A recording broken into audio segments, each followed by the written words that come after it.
میرے محترم دوستوں بزرگوں، ہم اللہ رب العزت کا جتنا بھی احسان مانیں وہ کم ہے کہ اللہ رب العزت نے ہمیں ماہ مبارک ماہ رمضان نصیب فرمایا، اور اللہ رب العزت نے ہمیں ماہ مبارک کی وہ طاق راتیں نصیب فرمائی، اور ان طاق راتوں میں وہ طاق رات بھی نصیب فرمائی جو شب جمعہ کی تھی۔ اس کے بارے میں علامہ ابن تیمیہ رحمہ اللہ تعالیٰ کہتے ہیں کہ جس دن طاق رات ہو اور وہی رات شب جمعہ کی ہو تو اس میں غالب گمان یہی کیا جاتا ہے کہ یہ لیلۃ القدر ہوگی۔ توجہ لکھی ہے اس لیے کہ شب جمعہ کی جو رات ہوتی ہے وہ ویسے ہی بہت فضیلت والی بڑی اہمیت کی حامل ہوتی ہے کہ اللہ رب العزت شب جمعہ کی رات میں ایسی گھڑی جس کے اندر اللہ رب العزت بندہ مومن کی دعا قبول فرماتے ہیں، تو الحمدللہ کہ اللہ کا کتنا فضل ہوا، کتنا اللہ نے اپنا رحم کیا ہم پر کہ اللہ نے ہمیں یہ شب قدر والی اور ساتھ شب جمعہ والی رات نصیب فرمائی۔ دوستو یہ ہم رب کا جتنا بھی شکر ادا کریں یہ کم ہے کہ میرا رب ہم پر کتنا مہربان ہے، کتنا میرا رب ہم پر اپنا فضل و کرم کر رہا ہے کہ اللہ رب العزت ہمیں ایسے مواقع نصیب فرما رہے ہیں کہ اللہ رب العزت ہمیں تھوڑی تھوڑی عبادت کرنے کی، تھوڑی تکلیف اٹھانے کی وجہ سے اللہ رب العزت ہمیں 1000 مہینوں کی عبادت کا اجر اور ثواب مہیا فرما رہے ہیں۔ تو دوستو ہمیں اللہ کا شکر ادا کرنا ہے کہ یا اللہ یہ صرف تیری ہی مہربانی سے یہ سارا کچھ ہو رہا ہے، یہ تیرے ہی کرم سے ہو رہا ہے۔ تو دوستو ہمیں چاہیے کہ ان راتوں کو غنیمت سمجھیں، ان راتوں سے خوب فائدہ اٹھائیں۔ حدیث میں آتا ہے کہ کثرت سے ان راتوں کے اندر 4 کاموں کو کرنا چاہیے۔ پہلا کام لا الہ الا اللہ، اس کو کثرت سے پڑھنا چاہیے، اور استغفار استغفر اللہ الذی لا الہ الا هو الحی القیوم واتوب الیہ، اس کو کثرت سے پڑھنا چاہیے۔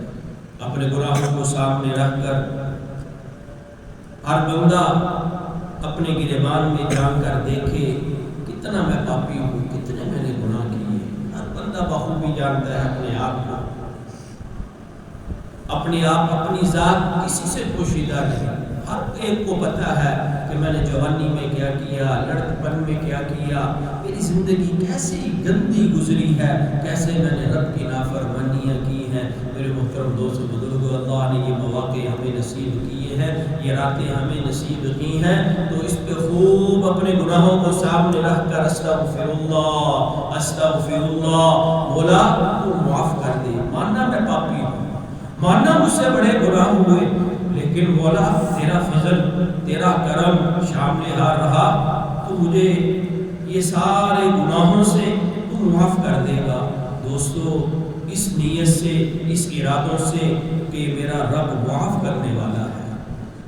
اللہ فرماتے ہیں قرآن میں وَمَا كَانَ اللَّهُ لِيُعَذِّبَهُمْ وَأَنْتَ فِيهِمْ، کیا میرے محبوب اگر آپ ان میں موجود ہیں میں ان کو معاف کرتا رہوں گا، اور آگے فرمایا کہ جب تک یہ مجھ سے استغفار کرتے رہیں گے، مجھ سے معافی مانگتے رہیں گے، میں ان کو معاف کرتا رہوں گا۔ میرے محترم دوستو، وہ رب تو معاف کرنے والا ہے، وہ رب تو بڑا مہربان ہے، بڑی کرم نوازی کرنے والا ہے، بڑا ہی اپنے بندوں کے اوپر فضل کرنے والا ہے۔ وہ تو کہتا ہے میرا بندے تو میرے پاس آ، تو میرے ساتھ یاری لگا، میرے ساتھ تعلق قائم کر، دیکھ میں تجھے کس سے کیسے اپنی رحمت کے سینے سے لگاتا ہے۔ وہ تو میرا رب ہر وقت اسی انتظار میں ہے کہ یہ میرا بندہ مجھ سے مانگے، یہ میرا بندہ میرے سے تعلق قائم کرے، یہ میرا بندہ میرے پاس آئے، میرے قریب آئے، میرے سامنے جھکے، مجھ سے مانگے۔ دنیا میں تو دوستو رواج ہے، مانگنے والا اچھا نہیں لگتا، لیکن رب کے ہاں یہ رواج ہے، جو رب سے نہیں مانگتا وہ اچھا نہیں لگتا۔ اللہ کہتے ہیں میرے بندے تجھے میں نے زبان دی ہی اپنے ساتھ تکلم کے لیے ہے، میرے ساتھ تو باتیں کرتا رہے، میرے سامنے تو بولتا رہے۔ یہ زبان میں نے تجھے اس لیے دی ہے تو میری بڑائیاں بیان کر، میری قدرت کے نظارے بیان کر، میرے ہونے کے وجود کو بیان کر۔ یہ زبان میں نے تجھے اس لیے دی ہے، تیرے سے گناہ ہوئے، تیرے سے نافرمانیاں ہوئی تو مجھ سے روٹھا، میں تجھ سے نہیں روٹھا، تو مجھ سے دور ہوا، میں تیرے سے دور نہیں ہوا، تو میرے قریب نہیں آیا، میں تو تیرے قریب ہوں، میں تو تیری شارک سے بھی زیادہ قریب ہوں۔ تو آ تو صحیح میرے در پہ، تو مجھے پکار تو صحیح، تیرے سے بلند آواز سے نہیں پکارا جاتا تو آہستہ پکار لے، تیرے سے چل کے نہیں آیا جاتا تو بستر پہ پکار لے، تو ندامت سے آنسو بہا دے، تیرا آنسو بہانا ہی میرے لیے میرے غضب کو اوپر بالی ہے، میں تیرے سارے گناہوں کو معاف کر دوں گا۔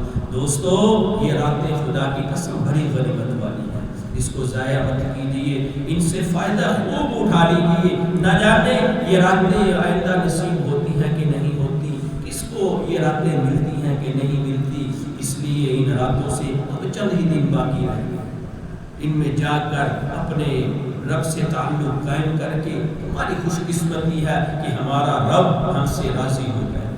دوستو یہ ہماری خوش قسمتی ہے، اگر ہم نے اس سے فائدہ نہ اٹھایا ان گھڑیوں سے، ان اوقات سے، تو میرے محترم دوست بزرگوں ہم سے بڑا کوئی بدبخت نہیں، ہم سے بڑا کوئی بدبخت نہیں۔ اس سے بڑی بدبختی کیا ہوگی کہ اللہ رب العزت نے یہ بابرکت گھڑیاں، یہ ماہ مبارک جیسا مہینہ ہمیں نصیب فرمایا اور لیلۃ القدر جیسی راتیں ہمیں نصیب فرمائی، پھر بھی ہم اللہ کے برگزیدہ بندے نہ بنے، اللہ کے قریب نہ ہو، ہمارا تعلق اللہ سے قائم نہ ہو، اس سے بڑی بدبختی کیا ہے دوستو؟ تو دوستو یہ گھڑیاں بہت قیمتی ہیں، یہ چند راتیں جو رہ گئی ہیں نا یہ بہت قیمتی ہیں، نہ جانے کس رات میں ہمارا آنسو بہانا، کس رات میں ہمارا گڑ گڑانا، کس رات میں ہمارا اللہ کے ہاں رونا اللہ کو قبول آ جائے، ہم اللہ کے قریب ہو جائیں، ہم اللہ کے مقرب بن جائے، اللہ ہم سے راضی ہو جائے۔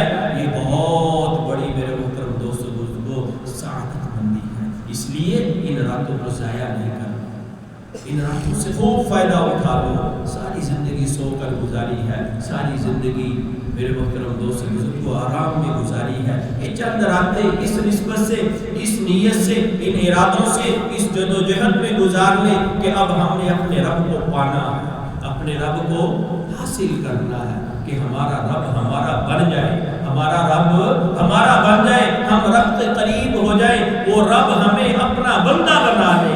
میرے محترم دوست بزرگوں جب ہم اس اپنے رب کے بندے بن گئے نا تو سمجھو سب کچھ مل گیا، وہ رب ہم سے راضی ہو گیا تو سب کچھ مل گیا۔ اگر میرے محترم دوست بزرگوں ان مبارک گھڑیوں میں بھی ہم رب کو راضی نہ کر سکے، رب کو نہ پا سکے، تو میرے محترم دوست بزرگوں اور پھر کون سا وقت ہے؟ اس وقت تو میرا رب دعائیں لگا رہا ہے، ندائیں کر رہا ہے، پکار رہا ہے، میرے بندو آ جاؤ، میری رحمت کی بارش برس رہی ہے، ان کو سمیٹ لو، میری رحمتوں کو سمیٹ لو، میری مغفرتوں کو سمیٹ لو، میری جہنم کی آزادی کے جو تغمے ہیں ان کو حاصل کر لو۔ یہ تو اعلانات ہر رات ہر روز ہو رہے ہیں۔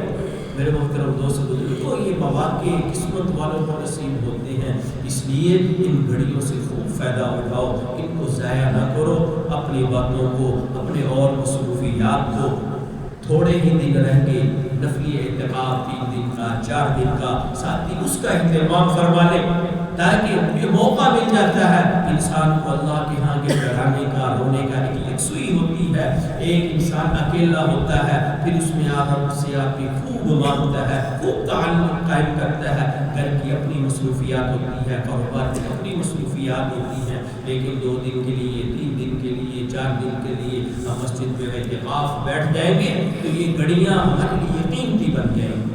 230 کے خوب غور و فکر کر کے جو چند دن باقی رہتے ہیں تو اس میں اعتکاف میں بیٹھ جائیں، 2 دن کا، 3 دن کا، 4 دن کا، تاکہ ان گھڑیوں سے ہم خوب فائدہ اٹھا لیں۔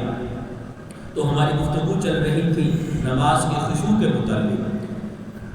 تو یہ 2 لفظ جو استعمال ہوتے ہیں، خشوع اور خضوع۔ خشوع دل کو اللہ کے آگے جھکانا، دل کا تعلق اللہ سے قائم کرنا، یہ نماز میں بے حد ضروری ہے۔ اور دوسرا خضوع، اپنے اعضاء کو سنت کے مطابق اللہ کے ہاں جھکانا، اپنے اعضاء کو سنت کے مطابق جو میرے محبوب صلی اللہ علیہ وسلم کا مبارک طریقہ ہے، اس طریقے کے مطابق اپنے اعضاء کو نماز کے اندر رکھنا، وہ خضوع کہلاتا ہے۔ وہ کیا کہلاتا ہے؟ خضوع، یعنی تکبیر تحریمہ سے لے کر سلام پھیرنے تک ہر رکن کے اندر ہر اعضاء کو سنت کے مطابق کرنا، یہ میرے محترم دوستو بزرگوں اللہ کے ہاں پسندیدہ عمل ہے۔ اب ہم نے کوئی بھی عمل نماز میں، کوئی بھی حیت، کوئی بھی رکن ایسا نہیں ادا کرنا کہ جو طریقہ سنت کے خلاف ہو، جو طریقہ میرے محبوب صلی اللہ علیہ وسلم کے طریقے کے خلاف ہو۔ کیوں؟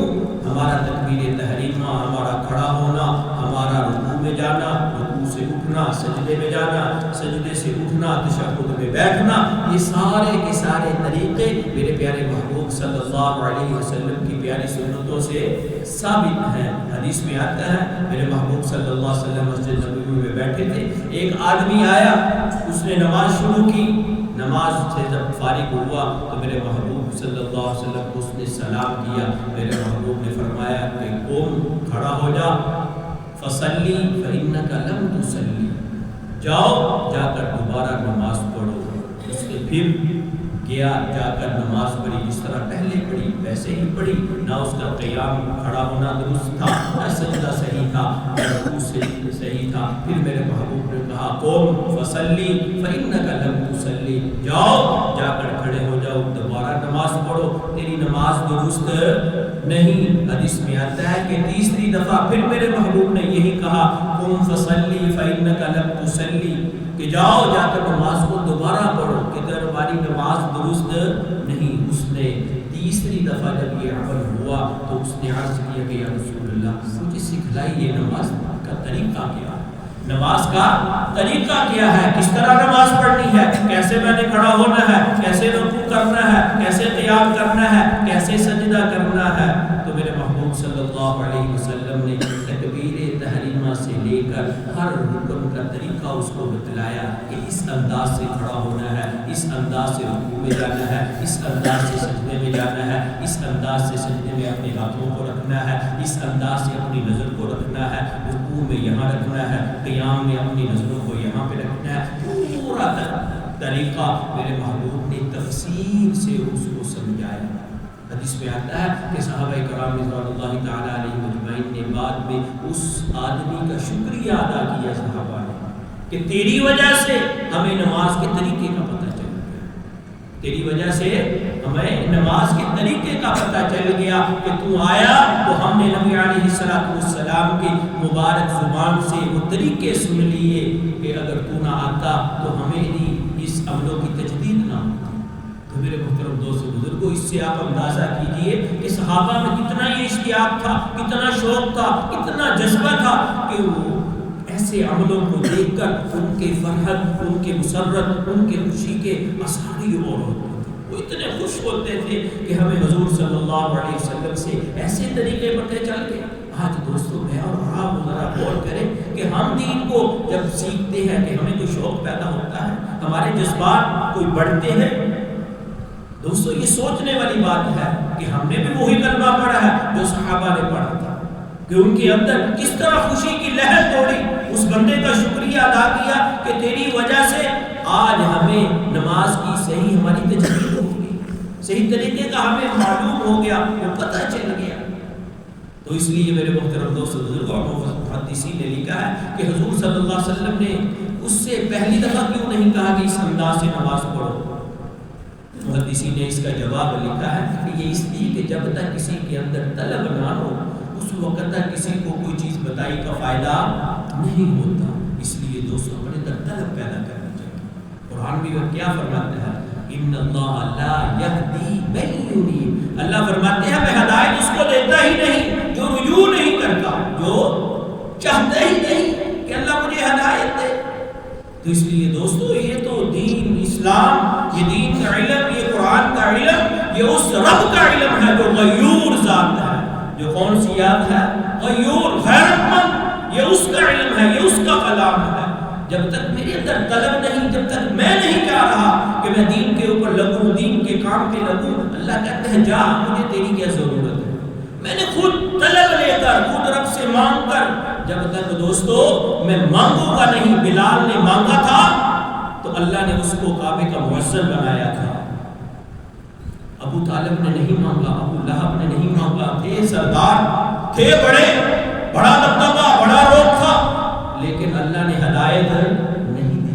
ہدایت دوستو اس کو ملتی ہے، یہ دین کا کام اس کو ملتا ہے جو مانگتا ہے، جو تمنا آرزو لیے لیتا ہے، جس کے اندر یہ جذبے ہوتے ہیں کہ یا اللہ مجھ سے بھی یہ کام لے لے، قرآن کی محنت کا کام لے لے، دین کی محنت کا کام لے لے. دوستو یہ جذبے جس کے اندر ہوتے ہیں اللہ اس کو قبول فرماتے ہیں. اللہ کے ہاں صلاحیتیں نہیں ہیں، اللہ کے ہاں علم نہیں ہے، اللہ کے ہاں بڑا کوئی روک دبوے والا نہیں ہے. اللہ کے ہاں تو طلب دیکھی جاتی ہے، سچی طلب کس کے اندر کتنی ہے. تو اس لیے دوستو اپنے رب کو دکھلاؤ کہ مولا میرے میں بھی طلب ہے، مجھے بھی نواز دے، مجھے بھی قبول کر لے. میں نے قبول اپنے آپ کو اللہ کے کروانا ہے. یہ گرا پڑا دین نہیں ہے، یہ کمزور دین نہیں ہے، یہ تو رب کا دین ہے. اللہ اکبر، جو بادشاہ ہے، جو شہنشاہ ہے، جو ساری سلطنت کا مالک ہے، جو لوح محفوظ کا مالک ہے، جو عرش معلی کا مالک ہے، یہ اس کا دین ہے. اس کے لیے تو میں نے مانگنا ہے، رونا ہے، اللہ سے خوب گڑ گڑانا ہے کہ یا اللہ یہ تیرا محبوب عمل، یہ تیرا محبوب کام جو تو نے اپنے محبوب کو دیا، جس نے اپنی زندگی تھکا دی، اپنے آپ کو تھکا دی اس دین کے لیے، مولا مجھے بھی قبول کر لے، مجھے بھی اس کی تھوڑی سی رحمت نصیب فرما دے. دوستو پھر یہ دین کا کام ملے گا، پھر یہ ہدایت ملے گی. جب تک میں کہوں میں مانگوں بھی نہ پھر مجھے مل دے، اللہ کو کوئی ضرورت نہیں ہے. دوستو مجھے ضرورت ہے، اللہ کو کیا ضرورت ہے. اس کے پاس تو ایسے ایسے فرشتے ہیں کہ جو کوئی قیام میں ہے وہ قیامت تک قیام میں رہے گا، اللہ کی حمد و ثنا بیان کرتا رہے گا. اس کے پاس تو ایسے ایسے فرشتے ہیں کہ جو سجدے میں ہے اللہ کی حمد و ثنا سجدے میں کر رہا ہے، قیامت تک کرتا رہے گا. میرے محترم دوستو بزرگوں، میرے کرنے سے اس کی بڑائی بلند نہیں ہونی، میرے نہ کرنے سے اس کی سلطنت میں کمی نہیں آنی. جو کچھ کرنا ہے میں نے اپنے لیے کرنا ہے کہ میں بلند ہو جاؤں، میں بالا ہو جاؤں، میرا مقام بن جائے، میرا مرتبہ بن جائے. میں تو اس لیے کرنا ہے، میں نے اس لیے نہیں کرنا کہ میں اللہ پہ احسان کر رہا ہوں. میں نے کیا کرنا، میری عبادت کیا ہے. ہماری عبادت اول تو ہے نہیں، اگر ہے تو اس میں اخلاص کوئی نہیں. ریاکاری، دکھلاوے، کسی کو خوش کرنا، لوگ دیکھے واہ واہ کرے، ہمارے تو معاملہ دوستو یہ ہے. تو اس لیے دوستو یہ گھڑیاں وہ ہیں اپنے آپ کو قبول کروانے کی گھڑی ہے کہ رب سے قبول کروا لو، مانگ لو، خوب رو لو، خوب آنسو بہا لو. آنسو نہیں آتے تو شکل ہی بناؤ. خدا کی قسم اللہ کو وہ شکل بھی پسند ہے جو رونے والی ہے. اللہ اس پہ بھی وہی اجر دے گا، وہی انعام دے گا، وہی مقام اور مرتبہ دے گا جو آنسو بہانے پر دیتا ہے. کرو تو صحیح، مانگو تو صحیح. ان گھڑیوں میں بھی دوستوں اگر ہم اپنے رب سے اپنے آپ کو قبول نہ کروا سکتے تو پھر کون سی گھڑیاں ہوں گی اس مبارک مہینے میں، ان مبارک راتوں میں اور آخری عشرے میں. اور یہ شب جمعہ کا دن، اللہ اکبر، جمعے کی گھڑیاں، اس سے بڑھ کر دوستوں اور کون سی گھڑی ہے جس کے بارے میں حضور کی صحیح حدیث ہے کہ شب جمعہ میں ایسی گھڑی ہے جو مقبول ہوتی ہے، جس پہ دعا کبھی کی جائے وہ قبول ہوتی ہے. یہ یقینی بات ہے، میرے محبوب نے یقینی طور پر فرمایا ہے. اس سے بڑھ کر اور کون سی گھڑیاں آئیں گی ہمارے لیے؟ کون سا وقت آئے گا کہ اس میں بھی ہم اپنے رب سے مانگ کر اپنے آپ کو اللہ کے ہاں قبول نہ کروائیں؟ تو میرے محترم دوستوں بزرگوں، ان گھڑیوں سے خوب فائدہ اٹھائیں۔ تو میں عرض کر رہا تھا کہ اپنے اعضاء کو نماز میں سنت کے مطابق رکھنا ہے۔ سب سے پہلا کام کیا ہوتا ہے؟ کھڑا ہونا۔ کھڑا ہونے میں سب سے پہلا کام ہے تکبیر تحریمہ۔ تکبیر تحریمہ، پہلی تکبیر اللہ اکبر۔ جب اللہ اکبر کہنا ہے تو اس وقت اپنے پاؤں کو، اپنے چہرے کو، اپنے جسم کو بالکل قبلہ رخ کرنا ہے، اپنی نظر کو بھی قبلہ رخ کرنا ہے۔ کھڑا ہونا میں تکبیر تحریمہ کہتے وقت ہر چیز تمہاری قبلے کی طرف ہونی چاہیے، حتیٰ کہ تمہاری نظر بھی کہاں ہونی چاہیے؟ قبلے کی طرف، نیچے ادھر ادھر نہیں ہونی چاہیے۔ اللہ اکبر تکبیر تحریمہ کہتے ہوئے یہ ہتھیلیاں بھی قبلے کی طرف ہونی چاہیے، اور یہ انگوٹھا اور یہ انگلیاں کانوں کی لو تک اٹھانی ہے، کانوں کی لو تک اٹھانی ہے، اور پاؤں کی انگلیاں بالکل سیدھی، پاؤں بالکل سیدھے، ٹیڑھے نہیں رکھنے، سیدھے رکھنے ہیں، چھاتی بالکل سیدھی، چہرہ بالکل سیدھا، آنکھوں کی جو نظر ہے وہ بالکل قبلے کی طرف ہو۔ اس انداز سے آپ نے کھڑا ہونا ہے، اور بالکل سیدھا، یہ نہیں ایک ٹانگ پہ کھڑے ہیں، ایک کے اوپر آدھا وزن ہے، ایک کے اوپر پورا وزن ہے، ایسا نہیں، بالکل سیدھا۔ تکبیر تحریمہ میں بس یہ عمل ذہن میں رکھیں کہ ہر چیز کس کی طرف ہو، اس کا رخ قبلے کی طرف، بس یہ تکبیر تحریمہ میں عمل ذہن میں رکھنا ہے کہ ہر چیز کا رخ کس کی طرف ہو؟ قبلے کی طرف، حتیٰ کہ ہتھیلی کا بھی، نظر کا بھی، چہرے کا بھی، پاؤں کی انگلیوں کا بھی کس کی طرف ہو؟ قبلے کی طرف۔ اس انداز سے آپ نے اللہ اکبر کہنا ہے۔ پھر آپ دوسرا عمل کیا آتا ہے؟ ہاتھ کا باندھنا۔ دوسرا عمل کیا ہے؟ ہاتھ کا باندھنا۔ ہاتھ کا باندھنے میں یہ ہے کہ یہ چھوٹی انگلی اور یہ انگوٹھا، اس کا حلقہ بنانا ہے، اس کا حلقہ بنا کے بائیں جو آپ کا گھٹنا ہے اس کو پکڑ لینا ہے، پھر ناف سے ذرا سا نیچے ہاتھ باندھ لینے ہیں، اور کھڑا ہوتے وقت آپ نے قیام کی حالت میں اپنے جو گردن ہے اس کو زیادہ نہیں جھکانا۔ کئی لوگ اپنی ٹھوڑی کو سینے سے لگا لیتے ہیں، یہ عمل درست نہیں، ذرا سا چھاتی کو بھی اور اپنے چہرے کو بھی ذرا سا آگے جھکانا ہے، اور قیام کی حالت میں جب تک تکبیر تحریمہ کہہ لیا، ہاتھ باندھ لیا، پھر اس وقت آپ کی نظر سجدے والی جگہ پہ ہونی چاہیے۔ کس جگہ پہ ہونی چاہیے؟ سجدے والی، جہاں سجدہ آپ کی پیشانی لگنی ہے نا، ادھر آپ کی نظر ہونی چاہیے۔ تکبیر تحریمہ کہتے وقت قبلے کی طرف، اور قیام کی حالت میں ہاتھ باندھنے کے بعد آپ کی نظر کہاں ہونی چاہیے؟ سجدے والی جگہ پہ ہونی چاہیے۔ یہ سنت عمل ہے، یہ میرے محبوب کا طریقہ ہے۔ اس طریقے کے مطابق ہم قیام کریں گے تو دوستوں سنت کا نور ہمیں نصیب ہوگا، سنت کی برکات ہمیں نصیب ہوں گی۔ نماز کا جو صحیح طریقہ ہے اس انداز سے ہم کریں گے تو نماز کے اندر ہمیں مزہ آئے گا، نماز کے اندر خشوع پیدا ہوگا، جو قرآن ہم سے چاہ رہا ہے۔ جو مومنین کی صفات میں جو پہلا صفت ہے وہ ہمیں نصیب ہوگی، اس کا ہم مصداق بنیں گے۔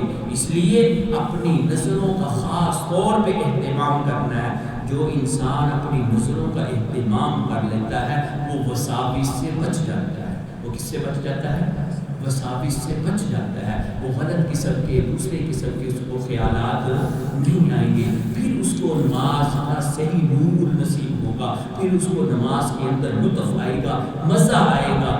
اگر میرے محترم دوستوں بزرگوں ہماری نظریں ادھر ادھر رہے گی نا تو پھر وساوس آئیں گے، جب وساوس آئیں گے تو پھر نماز میں دل نہیں لگے گا۔ دل لگانے کا ایک ہی عمل ہے، اپنی آنکھوں کو، اپنے دیکھنے کو سنت کے مطابق صحیح انداز سے کرنا۔ تکبیر تحریمہ میں سوچنا ہے کہ تکبیر تحریمہ میں میں نے نظر کہاں رکھنی ہے، قیام کی حالت میں میں نے نظر کہاں رکھنی ہے، رکوع کی حالت میں آپ نے اپنی نظر کو انگوٹھوں کے اوپر رکھنا ہے، پاؤں کے انگوٹھوں کے اوپر آپ نے نظر رکھنی ہے، اور سجدے میں اپنی نظر کو ناک کے اوپر رکھنا ہے۔ کس پہ رکھنا ہے؟ ناک پہ رکھنا ہے۔ جس وقت آپ نے بیٹھنا ہے تشہد میں اس وقت آپ کی نظر گود میں ہونی چاہیے، جو تمہاری گود ہے اس میں ہونی چاہیے، اور جب سلام پھیرنا ہے دائیں تو یہ دائیں کندھے کے اوپر تمہاری نظر ہونی چاہیے، دوسرا سلام پھیرا تو بائیں کندھے کے اوپر تمہاری نظر ہونی چاہیے۔ یہ عمل خاص طور پر اپنے ذہن میں رکھ لو. تکبیر تحریمہ کہتے وقت نظر کہاں ہو، اور قیام کی حالت میں نظر کہاں ہو، رکوع کی حالت میں نظر کہاں ہو، اور سجدے کی حالت میں نظر کہاں ہو، اور تشہد میں بیٹھتے ہوئے نظر کہاں ہو، اور سلام پھیرتے ہوئے نظر کہاں ہو.